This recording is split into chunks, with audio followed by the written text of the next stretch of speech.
একটার নাটক শুধুমাত্র 92.7 বেগ FM এ।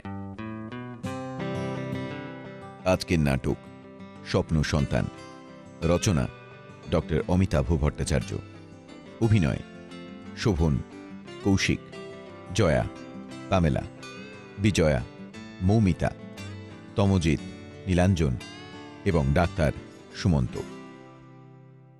কি হলো, তুমি এখনো রেডি হওনি? তুমি গিয়ে ফ্রেশ হয়ে এসো, আমি বরং চা করছি। আরে এসব করতে গেলে তো সিনেমাটা মিস হয়ে যাবে। তোমার ফেভারিট সিনেমা অটোগ্রাফ। আমি সিনেমায় যাব না। যাবে না? না। কেন, শরীর খারাপ? না না, শরীর ঠিকই আছে, যেতে ইচ্ছে করছে না। কি আশ্চর্য, অফিস থেকে যখন ফোন করলাম তখন তো শুনেই নেচে উঠলে। কি ব্যাপার বলো তো জয়া, মন খারাপ? জানি না, আসলে যেতে ইচ্ছে করছে না গো, প্লিজ জোর করো না। জোর করব আমি? সে অধিকার তো এই 2 বছরে অর্জন করতে পারলাম না। এক ছাদের তলায় দুজনে থাকি বটে, কিন্তু তুমি থাকো তোমার জগৎ নিয়ে, আর আমি আমার জগৎ। হ্যাঁ, তোমার ঘর, কম্পিউটার, টিভি, বই, ব্যালকনিতে গাছ, এসব নিয়েই তো তোমার জগৎ। সে জগতে আমি কোথায় বলো? আমি তোমার জন্য বরং চা আর পাঁপড় ভাজা নিয়ে আসি। জয়া, আমাদের বিয়ে হয়েছে প্রায় 2 বছর হতে চলল, অথচ এতদিনেও আমি তোমার মনের তল পেলাম না। জানি দোষটা আমারই। আমি তো বিজয়াকে, মানে তোমার ছোট বোনকেই বিয়েটা করতে গিয়েছিলাম।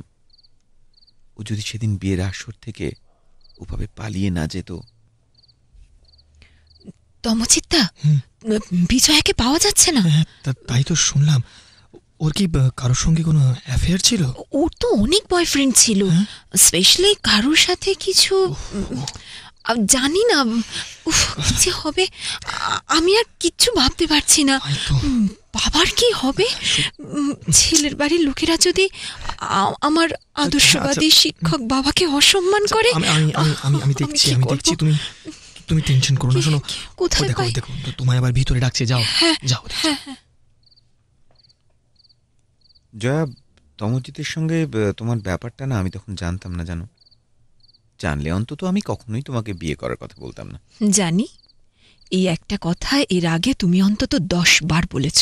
হ্যাঁ, বলেছি আমার অনুশোচনা বোধ থেকে। কিন্তু তুমি কোনো দিনও বলনি তমজিৎকে ভালোবাসা সত্ত্বেও সেদিন কেন তুমি আমায় বিয়ে করতে রাজি হয়েছিলে। সে কি শুধুই তোমার আদর্শবাদী শিক্ষক বাবার সম্মান রক্ষার্থে? জানি না, সত্যিই জানি না। উত্তরটা আমিও খুঁজে বেড়াচ্ছি, পেলে নিশ্চয়ই জানাবো।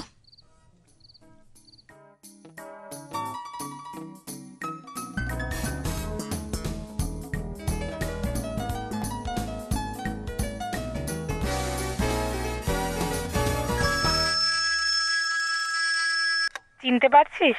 কে বলছেন? চিনতে পারছিস না দিদি? আমি বিজয়া, তোর আদরের বোন বিজু। বিজু? বিজু? বিজু, তুই কোথায়? মানে কোথা থেকে বলছিস? তুই সত্যি বিজুই বলছিস তো? সে কি রে দিদি, আমার গলাটাও চিনতে পারছিস না? না পারাটাই স্বাভাবিক। মানে তুই কোথায়? আমি তোদের সবার মুখ পুড়িয়েছি, আমার জন্যই বাবা অকালে চলে গেছে। জিদ্দাকে তুই দূরে ঠেলে দিয়েছিস। কাঁদিস না রে পাগলি, কাঁদিস না। আমি মহা পাপ করেছি রে দিদি, কিন্তু কি করব বল। আমি যে রতনকে ভালোবাসতাম, এখনো বাসি। ও যে আমায় দারুণ সুখে রেখেছে রে দিদি।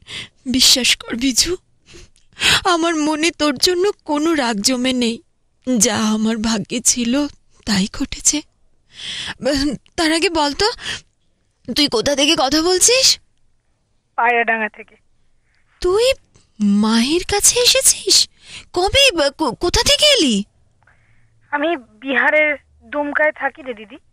ওখানে রতনের গার্মেন্টসের ব্যবসা। হ্যাঁ, তুই কয়েকদিন পায়রাডাঙ্গায় থেকে যা না রে দিদি, অনেক কথা আছে তোর সাথে। তাছাড়া তোকে একটা দারুণ সারপ্রাইজ দেবো। সারপ্রাইজটা? তুই বরং সারপ্রাইজটা আগে ফোনে বল, তাহলে যাব। আসবি তো তাহলে? প্রমিস। আমার একটা ফুটফুটে মেয়ে হয়েছে রে দিদি, ও তুই মাসি হয়েছিস। কি বলছিস রে বিজু, তুই তুই মা হয়েছিস? আমি তাহলে মাসি? কবে হলো? হ্যাঁ, তো 4 মাস বয়স হয়েছে ওর।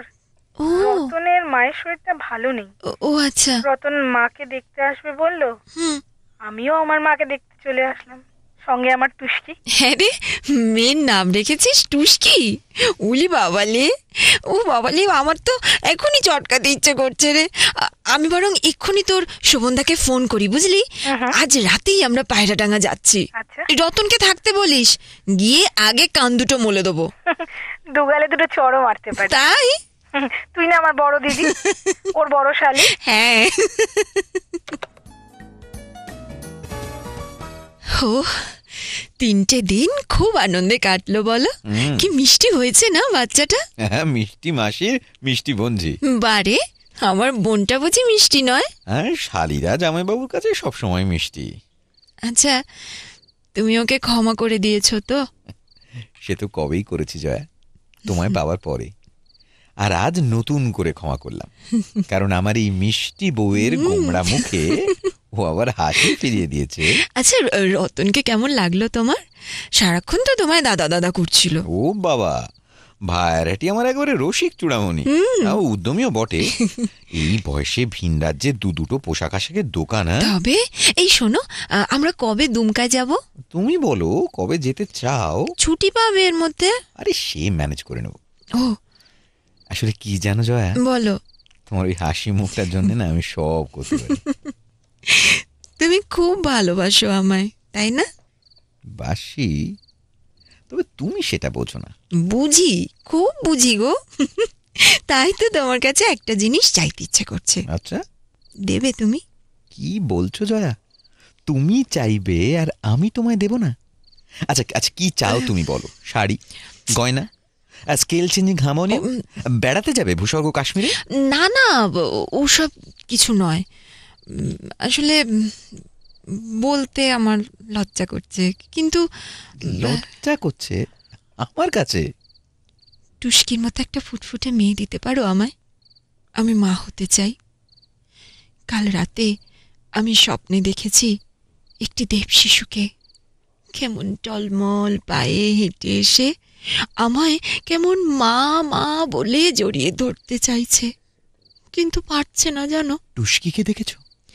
না না, ও ও টুস্কি নয়, টুস্কির মতন কেউ, জানো, ভীষণ উজ্জ্বল দুটো চোখ, এক মাথা কোঁকড়া চুল, আর মুখে দুষ্টু হাসি।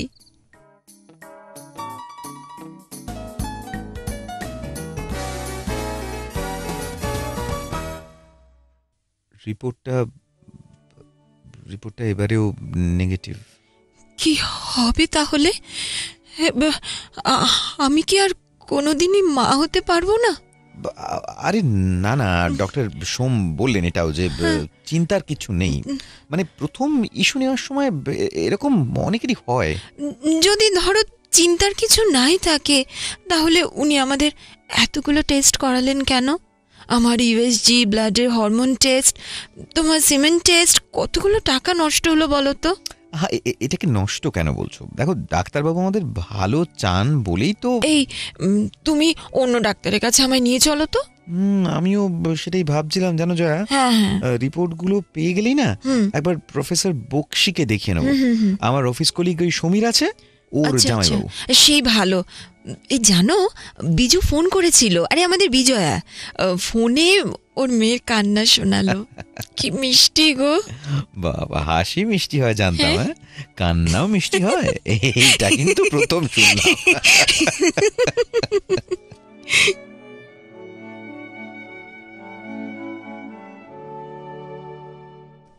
ব্যাপারটা হলো অ্যাজোস্পার্মিয়া। কি কিছু বুঝলেন? না বোঝাই স্বাভাবিক। এটা একটা আসলে মেডিকেল টার্ম, বুঝলেন?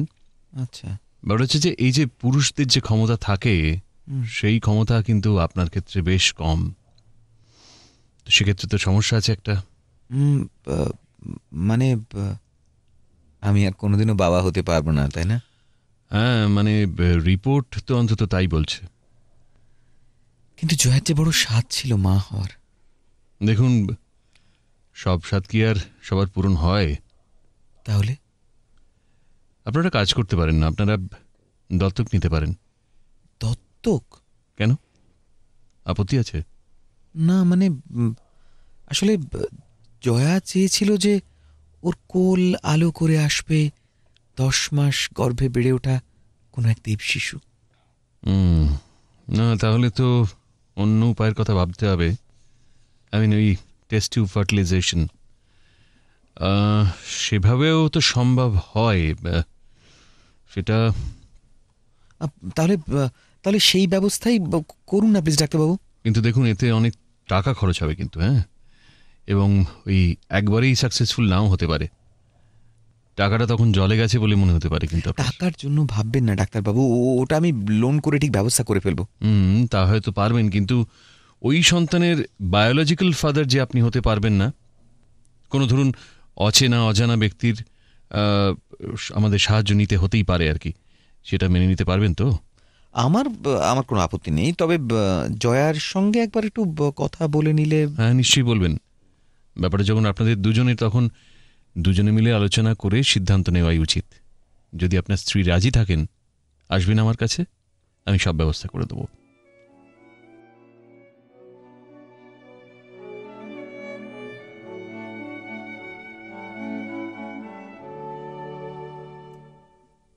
জয়া। হ্যাঁ, জয়া, তোমার সঙ্গে একটা জরুরি কথা ছিল, মানে খুবই জরুরি। খুব জরুরি? বেশ, বলো। না মানে কথাটা শুনে তুমি আমায় ছেড়ে চলে যাবে না তো? হ্যাঁ, ছেড়ে যাব কেন? আর যাবই বা কোথায়? জয়া, তোমাকে মাতৃত্বের স্বাদ দেওয়ার ক্ষমতা আমার নেই। হ্যাঁ, তার মানে? মানে আমি পুরুষত্বহীন, মানে ইম্পোটেন্ট। তুমি তুমি কি বলছো? তুমি তুমি তুমি ঠিক বলছো? হ্যাঁ জয়া, এই যে আমার হাতেই রয়েছে রিপোর্টটা। কই? জয়া, এটা আমার কৃতকর্মের ফল। তোমার ইচ্ছের বিরুদ্ধে তোমায় বিয়ে করেছিলাম আমি। আমি জানি যে কোনো দিনও তুমি আমায় মেনে নিতে পারোনি, ভালোবাসতেও পারোনি। তবু এই একটা ছাদের তলায় 3 বছর কাটিয়েছি আমরা। তুমি যদি আমায় ছেড়ে চলে যাও, লজ্জা আর অসম্মানে মরে যাব আমি। শোনো, ছেড়ে যাওয়ার প্রশ্ন উঠছে কেন? আমি জানি জয়া, টুস্কির মতো একটা মিষ্টি বাচ্চার মা হতে চেয়েছিলে তুমি, যা সব মেয়েরাই বিয়ের পর চেয়ে থাকে। তবে তবে আমি যদি অন্য কোনোভাবে, মানে অন্য কোনোভাবে? মানে ধরো ওই টেস্ট টিউব বা ডোনার স্পাম থেকে, মানে ডাক্তারবাবুই বলছিলেন যে উনি সব ব্যবস্থা করে দেবেন। ও, তাহলে আমার সন্তানের পিতৃ পরিচয় কি হবে? কেন আমি মানে আমার পরিচয়ই আমাদের সন্তান। মেনে নিতে পারবে তো? অন্য পুরুষের থেকে আসবে তোমার সন্তান? Of course, why not? কিন্তু কিন্তু সে তো অনেক খরচ শুনেছি, আর সাকসেস রেটও তো ভীষণ কম। সেসব ভাবনা আমার তুমি শুধু একবার রাজি হয়ে যাও জয়া, প্লিজ। তুমি আরেকবার ভালো করে ভেবে দেখো। হঠাৎ করে তুমি এরকম সিদ্ধান্ত নিও না। যে সন্তানের সঙ্গে তোমার রক্তের কোনো সম্পর্ক থাকবে না, সেই সন্তানের মুখে বাবা ডাক শুনতে পারবে তো তুমি? পারবো বলেই তো তোমায় এত করে বলছি জয়া। বেশ, আমি রাজি।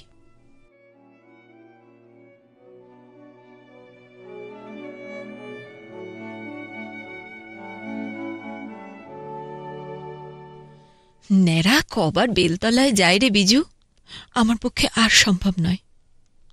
তুই শোভনদার কথাটা একবার ভেবে দেখ, খুব ভেঙে পড়েছে। কেন? ওর ভেঙে পড়ার কি হলো? অন্য এক পুরুষের দয়ায় নিজের অক্ষমতা ঢাকতে চেয়েছিল ও। হাতে পায়ে ধরাতে রাজিও হয়েছিলাম। উপরওয়ালার ইচ্ছেই নয়, তাই তো অ্যাবর্শন হয়ে গেল। আরেকবার চান্স নেওয়া যায় না? মানে শোভনদা। আমি কি গিনিপিগ বিজু? হ্যাঁ, আমার দেহ বা মন বলে কিচ্ছু নেই? ও আমায় ডিভোর্স দিয়ে দিক না। কি বলছিস রে দিদি? ঠিকই বলছি। ওই লোকটাকে আমি কোনো দিনই মন থেকে মেনে নিতে পারিনি। ও আমার ভালোবাসার মানুষ নয়, স্রেফ স্বামী। সেই স্বামিত্বটাই ও ফলাতে চাইছে আমার উপর। ভালোবাসার মানুষ তোমরা তো ছিল দিদি, জিদ্দা। চিরকালের জন্য তোর থেকে তাকে আমি দূরে সরিয়ে দিয়েছি। ওসব কথা থাক না বিজু। জিদ্দার কথা উঠলেই তুই আমায় থামিয়ে দিস কেন রে দিদি? জিদ্দার কথা তোর মনে পড়ে না? থাম না তুই। জিদ্দাকে তুই কি এখনো ভালোবাসিস? বল না দিদি, ভালোবাসিস কিনা বল। জানি না, জানি না। আমি জানি রে দিদি। কি জানিস তুই? জিদ্দা এখনো তোকে ভোলেনি রে। হ্যাঁ রে, সত্যি বলছি, জিদ্দা এখনো তোকে ভোলেনি। আমাদের রাঙা পিসির ছেলে রঞ্জন যে স্কুলে পড়ে, সেখানে ইংরেজির টিচার তমজিদ্দা গত বছর চাকরিতে ঢুকেছে। তুই এত সব জানলি কি করে? রঞ্জনের থেকে। ও, ওকে তো দু একবার তোর কথা জিজ্ঞাসাও করেছিল, নতুন করে আবার জীবনটা শুরু করবি নাকি রে দিদি? এমন করে বলছিস সবটা যেন আমার হাতে। ভেবে দেখতে দোষ কি? আচ্ছা বিজু, তোর শোভনদা তো পারল না, তমজিৎ পারবে আমায় একটা টুস্কির মতন মিষ্টি বাচ্চা উপহার দিতে? বল না রে বিজু, মানে পারবে? আমি যে বেশ কয়েকবার ওকে স্বপ্নে দেখেছি, সেই টলমল পায়ে মা মা করতে করতে আমার দিকে এগিয়ে আসছে। কিন্তু কিন্তু ও টুস্কি নয়, টুস্কির মতন কেউ।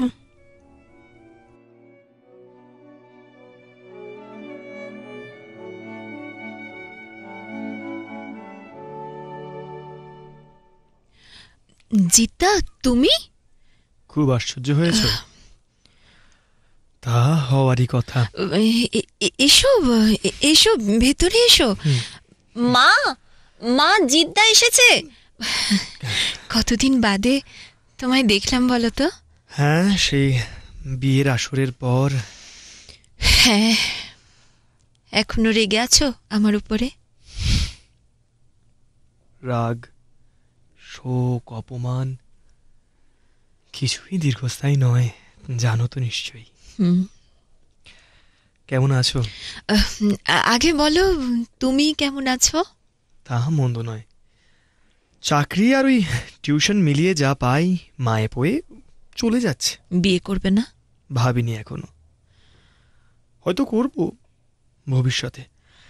ছাড়ো আমার কথা, তুমি কেমন আছো বলো? শুনলাম শরীর খুব খারাপ, মাসখানেক এখানেই থাকবে। তুমি এত সব জানলে কি করে? ওহো, রঞ্জন বলেছে? না, ওর তো এত কথা জানার কথা নয়।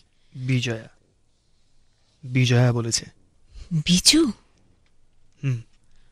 ও, ও যখন গত বছর এখানে এসেছিল, ওর সঙ্গে আমার দেখা হয়েছিল। তখনই আমার এই মোবাইল নাম্বারটাও নিয়েছিল।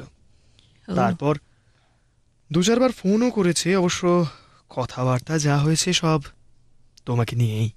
ও, তাহলে তো তুমি আমার রিসেন্ট ডেভেলপমেন্ট সবই জানো। জানি। একটা কথা বলার, জয়া। হ্যাঁ? সন্তানের জন্য তুমি এমন বায়াসড কেন? কোন বিবাহিতা মহিলা মা ডাক শোনার জন্য আকুল নয় বলো? তা ঠিক, তবে যেখানে তোমার হাজবেন্ড এবং ওটা তোমার নিজের কিছু প্রবলেম অ্যারাইজ করেছে সেখানে। না, আমার আই এম কোয়াইট ওকে জিদ্দা। প্রবলেমটা ওর। তোমরা কি মিউচুয়াল ডিভোর্সের দিকে এগোচ্ছ? সেভাবে ভাবিনি এখনো। আসলে আসলে শোভন আমায় খুব ভালোবাসে, আমার প্রতিও ভীষণ কেয়ারিংও। কিন্তু কিন্তু বিজুর মেয়েটাকে দেখার পর আমি আমি নিজের মধ্যেই একটা কেমন পরিবর্তন টের পাচ্ছি। হ্যাঁ, বিজু বলল যে তুমি স্বপ্নে কোনো এক শিশুকে বারবার দেখে যাচ্ছ। হ্যাঁ হ্যাঁ, সে আমার স্বপ্ন সন্তান। শোভনকে বলেছিলাম ওর সঙ্গে এক ছাদের তলায় আমি থাকতে পারি একটাই শর্তে, ও যদি আমায় একটা সন্তান এনে দেয়। কিন্তু ওর পক্ষে তো সম্ভবই নয়। তারপর তারপর ওই টেস্ট টিউব বেবির ব্যাপারটা। আচ্ছা জিদ্দা, তুমি কি এ ব্যাপারে আমায় কোনো হেল্প করতে পারো? বলো না, বলো না, পারো কি না? এসব এসব আলোচনা এখন থাক জয়া। একদিন বাড়িতে এসো, মা তোমার কথা খুব বলে। হ্যাঁ, নিশ্চয়ই যাব। মাসিমার হাতের লাউ শুক তো অনেক দিন খাই না। তবে তবে আমার এই পাগলামিটাকে পারলে প্রশ্রয় দিও। ওসব ভেবে দেখবো। ওই ওই কাকিমা ডাকছেন, যাও চাটা নিয়ে এসো। হ্যাঁ, আনছি আনছি।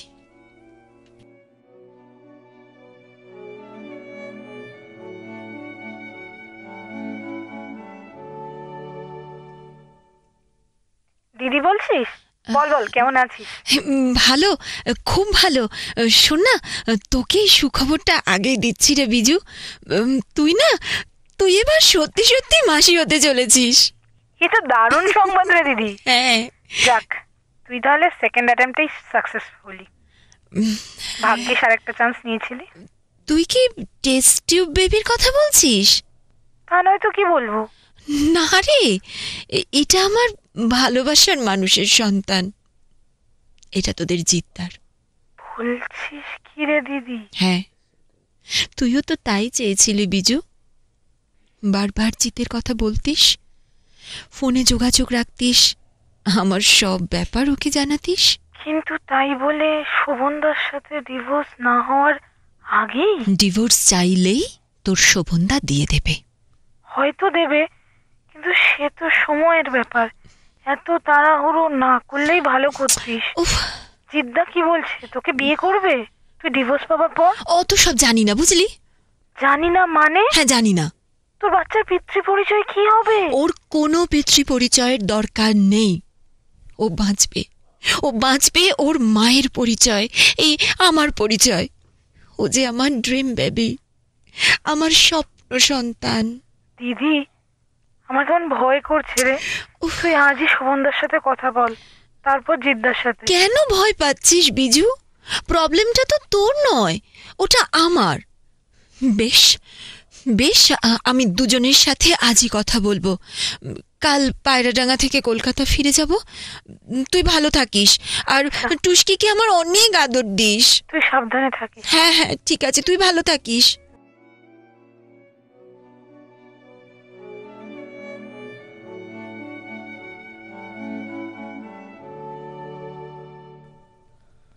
হ্যাঁ, নতুন করে তুমি আর কি বলবে? যা বলার বিজয়া আমাকে একটু আগেই ফোনে জানিয়ে দিয়েছে। খবরটা পেয়ে তুমি খুশি হওনি জিদ্দা? তুমি মা হতে চলেছো, এতে তুমি খুশি হতে পারো, আমি আমি কেন খুশি হব? হ্যাঁ, কি বলছো তুমি?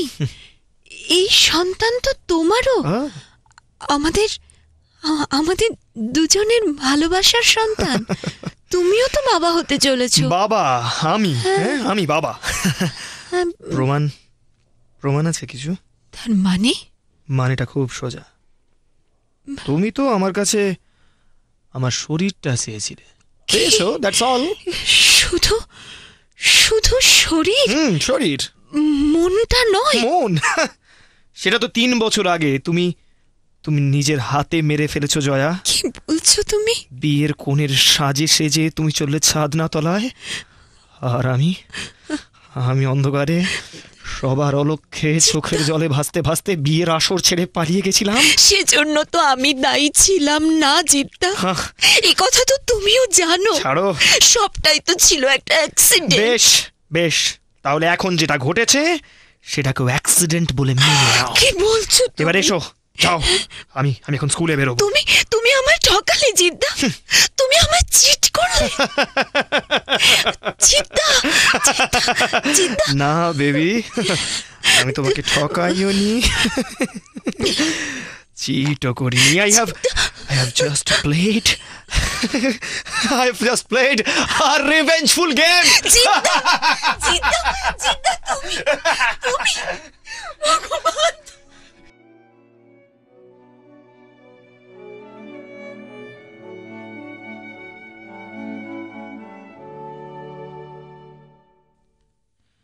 যদিও কুরিয়ারে পাঠিয়েছি, তবু এই চিঠি যখন তোর কাছে পৌঁছবে তখন আমি তোর থেকে অনেক দূরে কোনো এক পাহাড়ি গ্রামে এক মহানুভব পিতৃতুল্য ডাক্তারের ছোট্ট একটি সেবা কেন্দ্রে। শুনে কি চমকে গেলি বোন?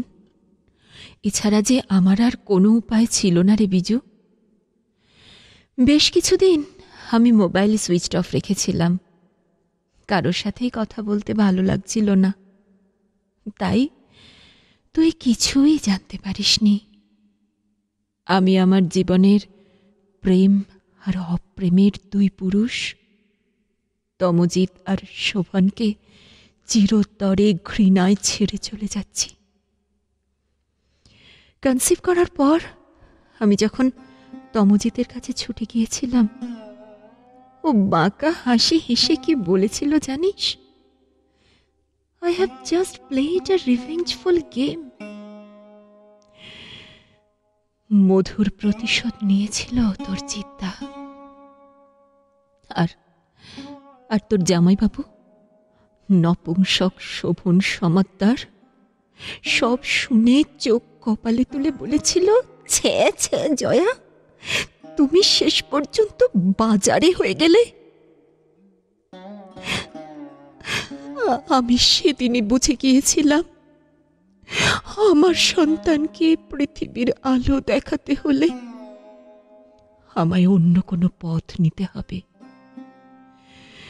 অসম্মান অপমান সয়ে এই সংসারে থাকা আমার পক্ষে সম্ভব নয়। জানিস বিজু, আমি কিন্তু কখনো আত্মহত্যার কথা বা গর্ভপাতের কথা ভাবিনি। কি করে ভাববো বল? এটা যে আমার স্বপ্ন সন্তান রে। একটা পেপারে আমি সেবা কেন্দ্রের সন্ধান পাই। ওরা সেবিকা চেয়েছিল। আমি ফোনে কথা বললাম ওই সেবা কেন্দ্রের কর্ণধার ডক্টর ম্যাথিউজের সঙ্গে। উনি বাঙালি খ্রিস্টান। আমার সব কথা ধৈর্য ধরে শুনে উনি আমার দায়িত্ব নিতে রাজি হলেন। আমার জন্য চিন্তা করিস না বোন, ভগবানের কাছে প্রার্থনা কর আমি যেন এখানে একটু সুখ পাই, যেন একটা সুস্থ সন্তানের জন্ম দিতে পারি। মা আর ভাইকে কিচ্ছু বলে আসিনি, তুই প্লিজ জানিয়ে দিস। আমি মোবাইল থেকে সিমটা খুলে রেখেছি, প্রয়োজন হলে আমি তাদের সঙ্গে যোগাযোগ করব। ভালো থাকিস বিজু, খুব ভালো থাকিস বিজু। টুস্কিকে আমার অনেক অনেক আদর দিস। ইতি তোর দিদি জয়া।